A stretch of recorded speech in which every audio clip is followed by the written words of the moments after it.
শুরু করছি খবরের আয়নায়।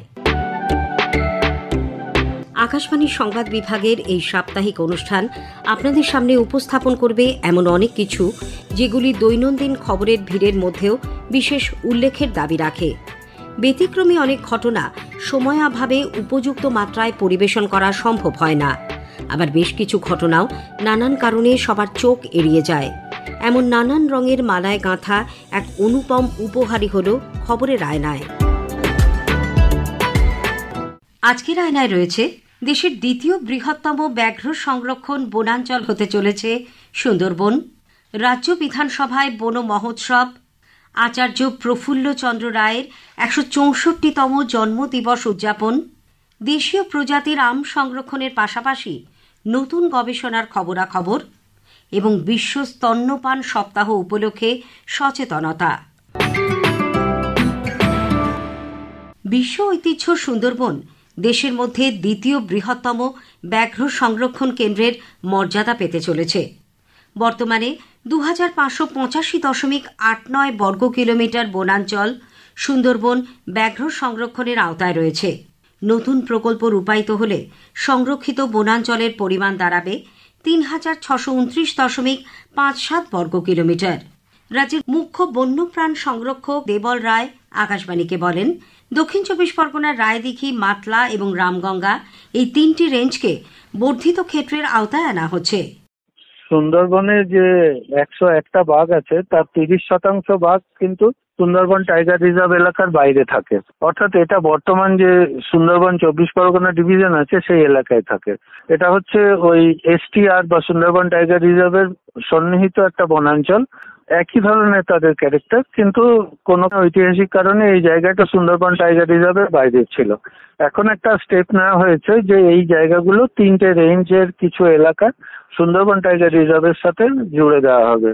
এগুলো আসাতে এটা হবে যে একটা কম্প্যাক্ট এরিয়া, যেটা কিনা টাইগার বিয়ারিং এরিয়া, সেটা সেন্ট্রালাইজড ন্যাশনাল টাইগার কনজারভেশন অথরিটির আন্ডারে চলে আসবে। আমাদের ফান্ড পেতেও সুবিধা হবে। প্লাস আরেকটা বড় জিনিস আছে যে একটা ইউনিটারি কন্ট্রোলের মধ্যে চলে আসবে। এটা একটা প্রোগ্রেসিভ স্টেপ। এ ব্যাপারে রাজ্য সরকার মত দিয়েছেন এবং রাজ্যের যে স্টেট ওয়াইল্ড লাইফ বোর্ড আছে তারাও মত দিয়েছেন। এটা NTCA অর্থাৎ ন্যাশনাল টাইগার কনজারভেশন অথরিটিতে গেছিল, তারাও মত দিয়েছেন। কেবল একটা স্টেপ বাকি আছে এখন, ন্যাশনাল বোর্ড অফ ওয়াইল্ড লাইফের পারমিশনের ব্যাপারটা। সেটা হয়ে গেলেই এই কাজটা সম্পূর্ণ হয়ে যাবে।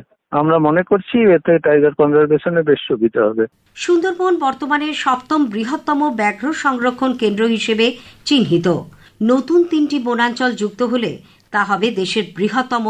অন্ধ্রপ্রদেশের নাগার্জুন সাগর শ্রীসাইলাম ব্যাঘ্র সংরক্ষণ কেন্দ্রের চেয়ে ১০০ বর্গ কিলোমিটার কম। সারা দেশে এরকম ব্যাঘ্র সংরক্ষণ বনাঞ্চলের সংখ্যা বর্তমানে ৫৫। অন্যদিকে ক্ষুদ্র মৎস্যজীবী সংগঠনগুলি এই ঘোষণায় উদ্বেগ প্রকাশ করেছে। তারা অভিযোগ করেছেন এর ফলে প্রান্তিক মৎস্যজীবীদের জীবিকা ক্ষতিগ্রস্ত হবে। দক্ষিণবঙ্গ মৎস্যজীবী ফোরামের সম্পাদক মিলন দাস এই প্রসঙ্গে বলেন, প্রান্তিক মৎস্যজীবীদের জীবিকার কথা চিন্তা না করে একতরফাভাবেই এই সিদ্ধান্ত নেওয়া হয়েছে।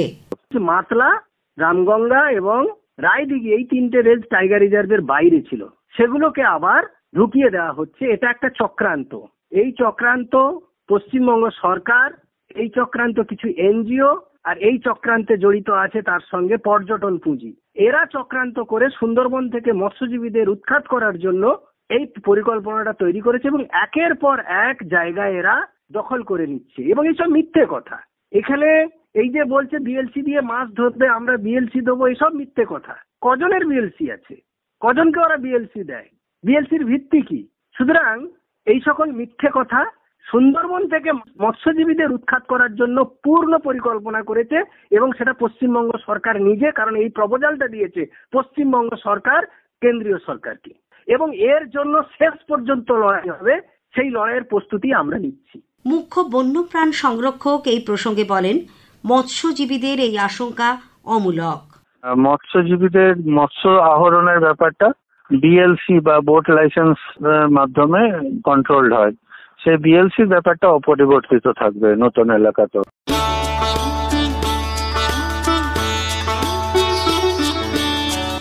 রাজ্য বিধানসভায় বন মহোৎসবের সূচনা করলেন মুখ্যমন্ত্রী মমতা ব্যানার্জি। আমাদের প্রতিনিধি সুমন দে জানিয়েছেন, সুন্দরবনে নদী ভাঙন রোধে রাজ্য সরকার 20 কোটি ম্যানগ্রোভের চারা লাগিয়েছে। অনুষ্ঠানে মুখ্যমন্ত্রী বলেন, গত কয়েক বছরে বন দপ্তরের অধীনস্থ এলাকা 4000 বর্গ কিলোমিটার থেকে বেড়ে হয়েছে 16,000 বর্গ কিলোমিটার।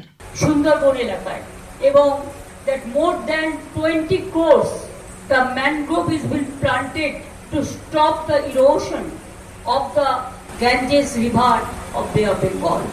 এবং আগে মনে রাখবেন, আমাদের বন দপ্তরের জায়গা ছিল মাত্র 4000 সামথিং বর্গ কিলোমিটার। এখন সেটা বেড়ে আমাদের আমলে 16,000 হেক্টর বর্গ kilometre. We take care for tree, we take care for plantation, we take care for animals, we take care for all the people who are living in forest area. অনুষ্ঠানে অধ্যক্ষ বিমান বন্দ্যোপাধ্যায় বলেন, চারা গাছ বসানোর পর তাকে বাঁচিয়ে রাখাটাই সবচেয়ে গুরুত্বপূর্ণ।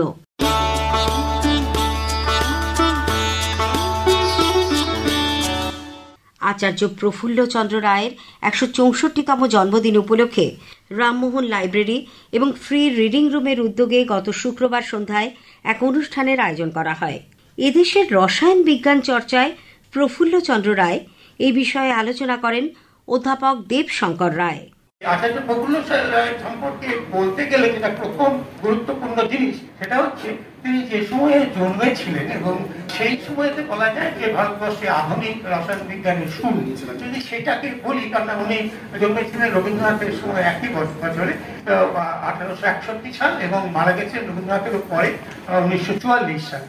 প্রায় 83 বছর উনি ছিলেন এবং মানে বোঝাই যাচ্ছে যে 83 বছরের ওনার কর্মকাণ্ড আমি 1 ঘন্টা 8 ঘন্টার মধ্যে বলে কিছুই করতে পারবো না, সেটা বোঝানোর আমি চেষ্টাও করছি না। যেটা দরকার যে ওই সময়ের যে ডিফিকাল্টি মানে বিজ্ঞানের পয়েন্ট অফ ভিউ থেকে সেইগুলো কি কি, এবং সেটা দিয়ে আমি প্রথম মানে আলোকপাতটা করতে চাইছি। সেটা হচ্ছে যে আমরা আগে যা রসায়ন বিজ্ঞান করতাম, একটা কোনো স্কুলের ছেলেকে সবচেয়ে যারা ওই 11-12 পড়তে আসে তাদের সবচেয়ে ডিসলাইক সাবজেক্ট হচ্ছে কিন্তু কেমিস্ট্রি। কারণ হচ্ছে প্রত্যেকটা ডিসজয়েন্ট ফ্যাক্টস কোনোটার সাথে কোনো সম্পর্ক নেই, এক গাদা জিনিস মুখস্থ করতে হয়। সুতরাং এটা কোনো যুক্তিবাদী কোনো গঠন আছে বলেই লোকে মনে করে না, এবং এটা একটা লোকে একটা ফিজিক্স সম্পর্কে একটা সিস্টেমেটাইজেশনের ব্যাপার লোকে প্রথম থেকে ধরে এসছে, কিন্তু এটা রসায়ন বিজ্ঞানকে সেইভাবে লোকে দেখে না। তার একটা মূলত কারণ আছে।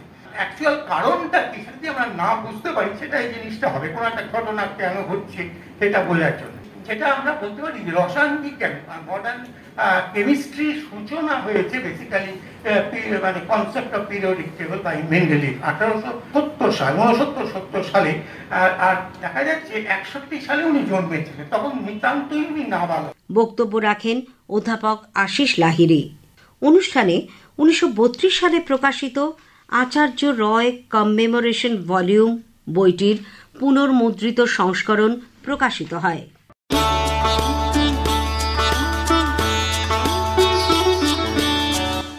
বাংলার মানুষ প্রতি বছর গ্রীষ্মে অপেক্ষায় থাকেন নানান রকম সুস্বাদু আমের জন্য। পুরনো দেশি আম সংরক্ষণ ও উন্নত শঙ্কর প্রজাতির নতুন গবেষণার অভিমুখ কোন দিকে তা জানতে বিধানচন্দ্র কৃষি বিশ্ববিদ্যালয়ের অধ্যাপক ডক্টর দিলীপ কুমার মিশ্রের সঙ্গে কথা বলেছেন আমাদের প্রতিনিধি অনুপম মোদক। প্রাচীন যুগ থেকেই দীর্ঘদিন ধরেই বাংলাতে আমবিলাসী মানুষ বেশি, বাঙালি সেই হিসাবে আমের কিন্তু একটা বড় সংরক্ষণশালা আমাদের পশ্চিমবঙ্গ। তাছাড়াও অন্যান্য দেশে থেকেও কিন্তু অনেক আম আমাদের রাজ্যে সংরক্ষিত রয়েছে। বাণিজ্যিক ভিত্তিতে যেগুলো চাষ করা হয় আমাদের দেশে, সেগুলো বিশেষ করে আমাদের এই বাংলার কথা যদি বলি, হিমসাগর, ল্যাংড়া, ফজলি, তার সঙ্গে সঙ্গে আরও কিছু অন্যান্য রাজ্যের ভ্যারাইটি আমাদের এখানে চাষ হয়, দশেরি, চৌসা। তাছাড়া রয়েছে আমাদের সুন্দর আম, যেটা লক্ষণ ভোগ, যা রপ্তানিযোগ্য আম। তাছাড়া রয়েছে অনেক যেগুলো পরম্পরা অনুযায়ী আমাদের এখানেই চাষ হচ্ছে, যেমন বেগমফুলি, পেয়ারাফুলি, বিভিন্ন সিঁদুরে আম। এছাড়া এখন নতুন নতুন কিছু প্রজাতি বেরিয়েছে, যে শঙ্কর প্রজাতি বা হাইব্রিড প্রজাতি আমরা বলি। আমাদের ভারতবর্ষের যে কৃষি অনুসন্ধান পরিষদ অর্থাৎ IRI অর্থাৎ ইন্ডিয়ান এগ্রিকালচারাল রিসার্চ ইনস্টিটিউট, কেন্দ্রীয় যে গবেষণা সংস্থা, সেখান থেকেও কিন্তু প্রচুর নতুন নতুন আমের প্রজাতি উদ্ভাবিত হয়েছে, যেমন পুষা সুরিয়া, পুষা শ্রেষ্ঠা, পুষা অরুণিমা, পুষা অম্বিকা। তাছাড়া দক্ষিণ ভারতে আমাদের যে IIHR অর্থাৎ Indian institute of horticultural research, যে ভারতীয় বাগনানি সংস্থা, তাদের ওখান থেকেও বেশ কিছু উন্নত প্রজাতি বেরিয়েছে, যেমন আরকা পুনিত, আরকা সুপ্রভাত। এই সমস্ত প্রজাতিগুলো কিন্তু আজকাল আমাদের যে গবেষণাগার সেখানে কিন্তু রয়েছে এবং তার মূল্যায়ন আমরা করছি। হিমসাগর সত্যিই ভালো, সুন্দর, তার সুমিষ্ট গন্ধ, কিন্তু হিমসাগরের তার কিপিং কোয়ালিটি অর্থাৎ তার ফলের যে আয়ু, অর্থাৎ ফল পাড়ার পর বা ফল পাকার পর ঘরে কিন্তু বেশি দিন রাখা যায় না, সেটা খুবই কম, এবং হিমসাগর প্রচুর পরিমাণে নষ্ট হয়। বিদেশে তো পারি না, এমনকি ভারতের অন্যান্য রাজ্যেও আমরা হিমসাগরটা পাঠাতে পারি না। আমাদের দেশে অনেক আম তো এখন হারিয়েও যাচ্ছে, এই হারিয়ে যাওয়া আম সংরক্ষণের ওপর কি ব্যবস্থা নিচ্ছেন? বাংলার যে আদি আমগুলো রয়েছে সেই লোকাল আমগুলো আস্তে আস্তে কিন্তু হারিয়ে যাচ্ছে কারণ ধরুন সুমিষ্ট গন্ধ থাকার ফলেও বা রং থাকার ফলেও তার মধ্যে কিছু আঁশ রয়েছে, তার বাজারে চাহিদা অন্যান্য যে নতুন প্রজাতি তার তুলনায় কম, যার ফলে সেগুলো কিন্তু আমরা চাষিরা চাষ করছে না, লাভজনক নয় বলেই। বিধানচন্দ্র কৃষি বিশ্ববিদ্যালয়ের আমাদের যে ফল গবেষণা কেন্দ্র, সেই ফল গবেষণা কেন্দ্রের খামারে এই 140 ঊর্ধ্ব প্রায় প্রজাতি, সেগুলো কিন্তু আমরা সংরক্ষণ করেছি এবং প্রতি বছরেই তার মূল্যায়ন করা হয়। কমার্শিয়ালি যদি বলি, সেখান থেকে কিছু ভ্যারাইটি শুধুমাত্র বাণিজ্যিক ভিত্তিতে চাষ হয়, তবু অনেক শৌখিন মানুষ আছেন যারা কিন্তু এসে এখনো গোলাপ খাস বা এখনো পেয়ারা ফুলি বা কহিতুরের চারা তারা নিয়ে যেতে চান, বা আরও কিছু নতুন আম রয়েছে সেই আমগুলোর সঙ্গে এর পাশাপাশি এই আমগুলোও রাখতে চান। তবে সেটা বাণিজ্যিক ভিত্তিতে যেহেতু চাষ হয় না, এগুলো সংরক্ষণ করা আসতে সত্যি কঠিন হয়ে পড়েছে। শিশুর স্বাস্থ্য ও বেঁচে থাকার একমাত্র উৎকৃষ্ট পথ হল স্তন্যপান। তাই স্তন্যপান সম্পর্কিত বিষয়গুলি নিয়ে সচেতনতা বাড়াতে প্রতি বছর 1 থেকে 7 আগস্ট বিশ্বজুড়ে স্তন্যপান সপ্তাহ পালন করা হয়। রাজ্যের বিভিন্ন হাসপাতাল ও স্বেচ্ছাসেবী সংগঠনগুলির উদ্যোগে সপ্তাহটি যথাযথ মর্যাদায় পালন করা হচ্ছে। SSKM হাসপাতালের মেডিসিন বিভাগের বিশেষজ্ঞ চিকিৎসক ডাক্তার নীলাদ্রি সরকার আকাশবাণীকে বললেন, স্তন্যপানের কোনো বিকল্প নেই। জন্ম হওয়ার পর থেকে যেটা বলি, এক্সক্লুসিভ ব্রেস্ট ফিডিং 6 মান্থ বাচ্চাদের জন্য। তার কারণটা হচ্ছে এই মায়ের শরীর থেকে মায়ের সঙ্গে যে তার বাচ্চার যে একটা বন্ধন তৈরি হয়, এটা একটা খুব ইম্পর্টেন্ট। তার সঙ্গে সঙ্গে তার অনেক অ্যান্টিবডিজ এবং নিউট্রিশন সে বাচ্চা পাচ্ছে, প্লাস অ্যান্টিবডিজ অনেকগুলো পাচ্ছে। সেই অ্যান্টিবডিজ গুলো বাচ্চাকে সারাটা জীবন হোল লাইফ সেভ করবে, তাকে শক্ত সামর্থ্য এবং একজন সুস্থ বাচ্চা তৈরি হতে, সুস্থ অ্যাডাল্ট তৈরি হতে। কাজে এটার মায়ের দুধের কোনো বিকল্প নেই। অনেকেই হয়তো মা বলবেন যে আমার দুধ হচ্ছে না ঠিক মতো, তাদেরকে আমরা যেটা বলি, আপনি বেশি করে জল খান, আপনি মিল্ক খান এবং অন্যান্য জিনিস খান, এবং আপনি সবসময় পজিটিভ থাকুন এবং আপনি চেষ্টা করে যান, দেখবেন আপনার হবেই। কেন যে ন্যাচারাল, এটা আমাদের ডিভাইন মাদার ব্যবস্থা করে গেছেন যাতে বাচ্চাদের যাতে স্বাস্থ্যের জন্য, এটা আমাদের নেচার। এই নেচারের বিরুদ্ধে আমরা কখনোই যাব না, আমরা সবসময় চেষ্টা করবো এইটাকে যেন ফলো করতে। এটা করলে কিন্তু সারা জীবন সে বাচ্চা ভালো থাকবে। বিশিষ্ট শল্য চিকিৎসক ডাক্তার অরূপ কর বললেন, স্তন্যপান শিশুদের রোগ প্রতিরোধের ক্ষমতা বাড়ায়।